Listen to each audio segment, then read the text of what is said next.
This is Madam Vivian, the anatomist at Texila American University. As you can see, I'm standing by the dissection room. The dissection lab, I've just been fished out.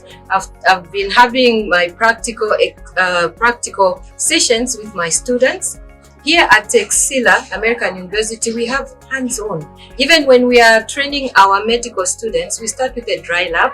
When they are ready, we take them to the dissection room. And right now where we are, it's our dissection room, and we have the real bodies. We call them cadavers. So these real bodies give us a 3D learning education where you can get the structures, you can turn and see anything that you want to see. They use the dissector's guide to dissect, and when they are dissecting, we let them have a feel on themselves.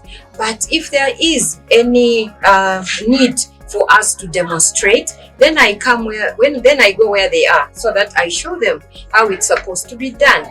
And just for everyone's knowledge, every medical institution is supposed to have a dissection lab, because the doctors that we are producing have to be well equipped. For you to be well equipped, you should have hands on the real body.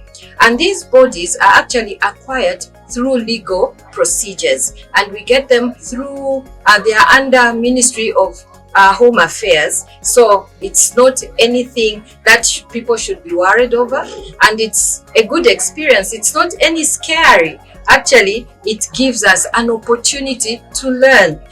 Most of the institutions out there might not even have an opportunity to learn using the real cadaver, the real body, but here at Texila, we have that opportunity. So please, if you want to join us to become a well-equipped medical doctor out there, please come and join us so that you can have hands-on medical education. Thank you.